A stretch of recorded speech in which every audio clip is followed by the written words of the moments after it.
છોકરી પ્રેમ લગ્ન કરે તો મિલકતમાંથી બેદખલ કરવાની વાત એ પાટીદાર આગેવાનોએ કરી છે। પ્રેમ લગ્નના કાયદામાં ફેરફાર કરવાની માંગ સાથે જન ક્રાંતિ મહારેલીનું આયોજન કરવામાં આવ્યું હતું। હજારો માતા બહેનો યુવાનોને ઉપસ્થિત રાખીને આપણે કચકચાઈને આપણી માંગણી મૂકીએ તો મને એમ લાગે છે કે આ સરકાર આપણી વાત સ્વીકારશે। ભાગેડુ લગ્ન પ્રથાના વિરોધમાં કાયદો બને એના માટેનું આયોજન અને જ્યાં પણ રહેતા હોય દીકરી અને લગ્ન નોંધણી જે તે વિસ્તારમાં રહેતા હોય ત્યાં જ કરવામાં આવે।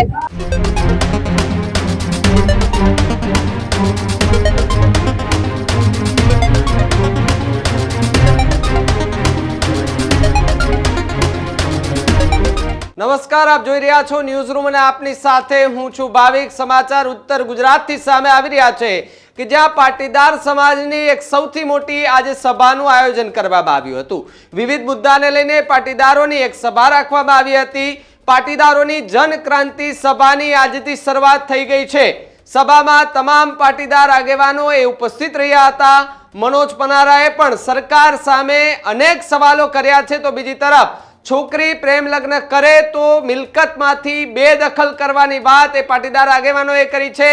પ્રેમ લગ્નના કાયદામાં ફેરફાર કરવાની માંગ સાથે જન ક્રાંતિ મહારેલીનું આયોજન કરવામાં આવ્યું હતું તો બીજી તરફ ડિસ્કો દાંડિયા સામે મનોજ પનારાએ ફરી એકવાર સૌથી મોટું નિવેદન આપ્યું છે અને સરકાર સામે એવી વાત કહી છે કે માંગ્યા સિવાય આ સરકાર કંઈ આપતી નથી।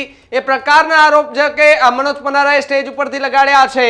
સાથે જ લગ્ન પ્રથા અને દીકરા દીકરીઓ વિશે પણ કહ્યું છે કે ભાગેડુ લગ્ન પ્રથા ગુજરાતનો સૌથી મોટો સળગતો પ્રશ્ન છે। આ પ્રકારની વાત પાટીદાર આગેવાન વરુણ પટેલ દ્વારા કરવામાં આવી છે। રાજકીય પાર્ટીઓ અને વિવિધ સમાજો જે છે એમનું પણ આ આખા જે કાર્યક્રમની અંદર સમર્થન જોવા મળ્યું છે।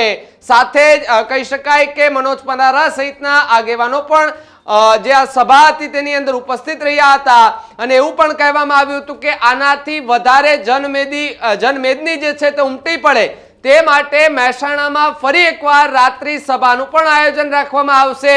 હવે કચકચાવીને માંગણી કરવાની થાય છે આ પ્રકારની વાત મનોજ પનારાએ કરી છે। પ્રેમ લગ્ન નોંધણીના કાયદામાં ફેરફાર કરવાની માંગ પાટીદાર આગેવાનોએ કરી છે। દીકરી મુદ્દે મનોજ પનારાનો આ સૌથી મોટો હુંકાર આજે એ મહેસાણામાંથી જોવા મળ્યો છે। માધુરી દીક્ષિત વાંદરા સાથે રહે તો એને પ્રેમ થઈ જાય આ પ્રકારનું નિવેદન સ્ટેજ પરથી મનોજ પનારા છે તેના દ્વારા આપવામાં આવ્યું છે। મનોજ પનારાએ સ્ટેજ ઉપરથી શું સ્પીચ આપી હતી આવો એ પણ સાંભળીએ। હવેના નેતા અને હવેના સરકારના સલાહકારોનો એક નિયમ છે કે જ્યાં સુધી પ્રજામાંથી તાકાતથી અવાજ ના આવે, તાકાતથી પ્રજામાંથી માંગણી ના આવે અને લોકો આ વિશે અવેરનેસ ના થાય, જાગૃત ના થાય, તાકાતથી માંગે નહીં ત્યાં સુધી સરકાર કોઈને કઈ આપતી નથી।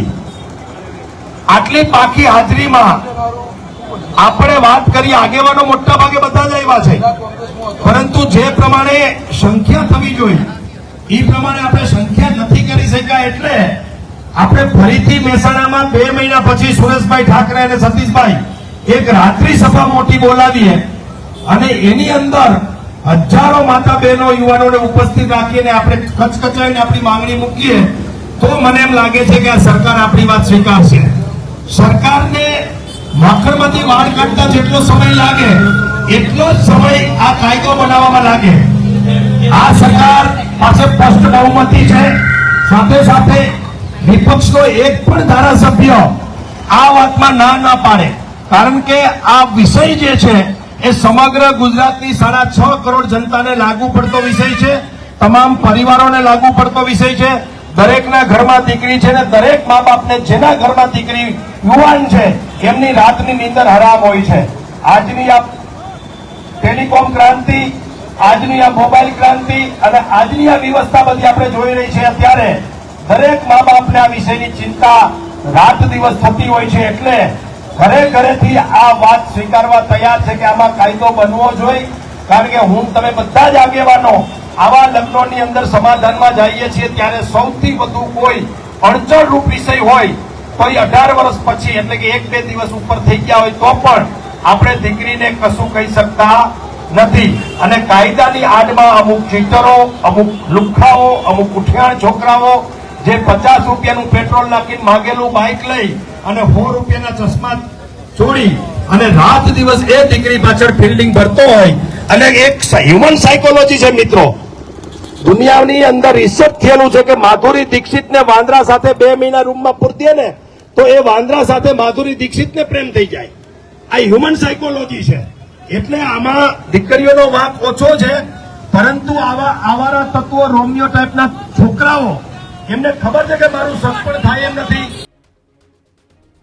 તો જે પ્રમાણે મહેસાણાની અંદર પાટીદાર સમાજની આ જનક્રાંતિ સભા અને રેલીનું આયોજન કરવામાં આવ્યું હતું, ત્યારે પાટીદાર સમાજના આગેવાનોએ શું આ આખી ઘટનાને લઈને પ્રતિક્રિયા આપી, આવો સાંભળીએ એમને.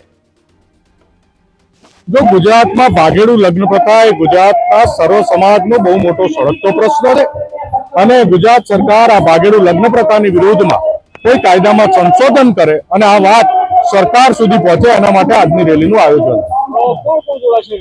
આ રેલીમાં ગુજરાત પાટીદાર અનામત આંદોલન સમિતિના મોટાભાગના તમામ નેતાઓ, મનોજ પનારા, દિનેશ બામણિયા, ગીતાબેન પટેલ, નરેન્દ્રભાઈ અને સતીશ ઠાકરે અને સતીશ પટેલ અને સુરેશ ઠાકરે દ્વારા તો આયોજન છે. એટલે મોટાભાગે બધા આગેવાનો પાટીદાર આંદોલનથી જોડાયેલા બધા આમાં જોડાઈ. ભાગેડુ લગ્ન પ્રથાને લઈ અને આખું આયોજન છે. ભાગેડુ લગ્ન પ્રથાના વિરોધમાં કાયદો બને એના માટેનું આયોજન. આજે મહેસાણા ખાતે જનક્રાંતિ મહારેલીનું આયોજન કરવામાં આવ્યું છે ને આયોજન એટલા માટે છે કે ભાગેડુ લગ્ન પ્રથા વિરુદ્ધ કાયદો બનાવવામાં આવે અને એના નિયમોમાં ફેરફાર કરવામાં આવે. 18 વર્ષની દીકરી જ્યારે કહેવાય કે પ્રેમ લગ્ન કરી શકે એવો કાયદો છે, તો એની અંદર અમે વિચાર્યું છે કે 22 વર્ષ સુધીનો કાયદો બનાવવામાં આવે અને જ્યાં પણ રહેતા હોય દીકરી અને લગ્ન નોંધણી જે તે વિસ્તારમાં રહેતા હોય ત્યાં જ કરવામાં આવે અને લોહીના સંબંધ જેની સાથે હોય કે મા બાપની સહી હોય એવી જ લગ્નને માન્ય ગણવામાં આવે. આ કાયદા માટે મહેસાણાની અંદર જ્યારે એક સભા હતી ત્યારે માનનીય મુખ્યમંત્રી આવ્યા અને એની અંદર એ જાહેરાત કરીને ગયા હતા અને આજે 1.5 વર્ષ થઈ ગયો છતાં એ કાયદામાં કોઈ ફેરફાર થયા નથી. તો આ જનક્રાંતિ મહારેલીનું આયોજન એટલે કરવામાં આવ્યું છે કે જલ્દીથી જલ્દી આ કાયદા માટે નિયમ બનાવવામાં આવે ને કાયદામાં સુધારા વધારા કરવામાં આવે અને જો સુધારા વધારા નહીં કરે તો આગામી દિવસોમાં આ શરૂઆત મહેસાણાથી થઈ છે એવી રીતે આખા ગુજરાતમાં આ જનક્રાંતિ રેલીનું આયોજન કરવામાં આવશે. રાજકીય જે રંગ કહેવાય કે જે રાજકીય માહોલ ઉભો કરવા માટેનો જે માહોલ છે તો એ બારામાં શું કહેશો?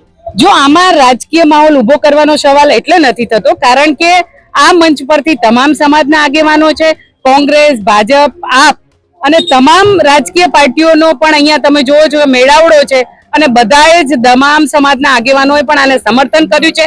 પાટીદાર સમાજની દીકરીઓ ભાગી જાય છે એવું નથી, પણ દરેક સમાજની દીકરીઓ એ ભાગેડુ લગ્ન પ્રથા, જો અમે પહેલા જ કહું છું કે પ્રેમ લગ્નને વિરુદ્ધમાં અમે ક્યારેય નથી, પણ જ્યારે ફસાવી, પોસલાવી અને ખોટી ડિમાન્ડો કરીને દીકરીઓને લઈ જવામાં આવે છે, એને ફસાવવામાં આવે છે, ભોળી દીકરીઓને ફસાવી અને લગ્નની જાળમાં ફસાવવામાં આવે છે, એના વિરુદ્ધમાં આ જનક્રાંતિનું રેલીનું આયોજન કર્યું છે. આ કોઈ રાજકીય રંગ આમાં નથી. આમાં તમામ પક્ષોનું જોવો છો કે તમામ મંચ પરથી આજે બધાએ આહવાન કર્યું છે કે આ ગુજરાતમાં જનક્રાંતિની રેલીનું આયોજન આવનારા દિવસોમાં કરવામાં આવશે, નહીં કોઈ પક્ષપાત કર્યા વગર. 10 લાખની જે મા બાપના નામે એફડી કરવામાં આવી રહી છે એ બાબતે શું કહેશો?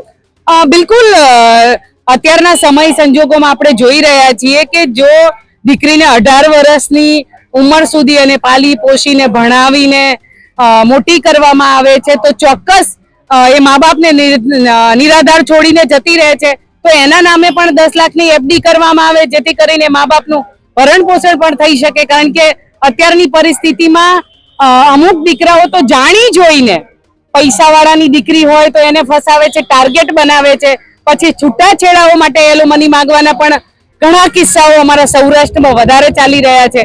કારણ કે એવું ટાર્ગેટેડ બનાવે છે કે ભાઈ આ કરોડપતિની દીકરી છે તો એને ફસાવો અને એને છૂટાછેડા માટે પૈસા માંગો.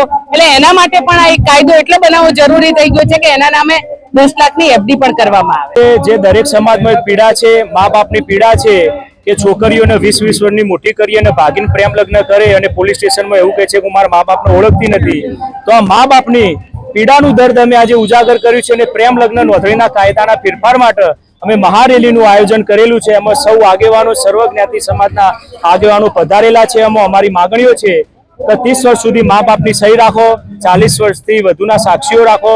છોકરી જે વિસ્તારની કોર્ટમાં જ પ્રેમ લગ્ન થવા જોઈએ, અને કોઈ છોકરી પ્રેમ લગ્ન કરે તો મા બાપની તમામ મિલકતમાંથી એને બેદખલ કરવામાં આવે એવી અમારી માગણી છે. ક્યાંક ના ક્યાંક આ મોટી ઉંમરના જે છોકરીઓ હોય છે, મોટી ઉંમરની વ્યક્તિ, એ પણ પોતાના છોકરાઓને છોડીને પણ બીજા વ્યક્તિ સાથે એ પણ ખોટું છે. એ બાબતે શું કહેશો? એ પણ ખોટું છે. તો એ જે મૈત્રી કરારનો કાયદો પણ હવે બદલવાની જરૂર છે, કારણ કે ભારતીય સંસ્કૃતિ પ્રમાણે જ કાયદા હોવા જોઈએ.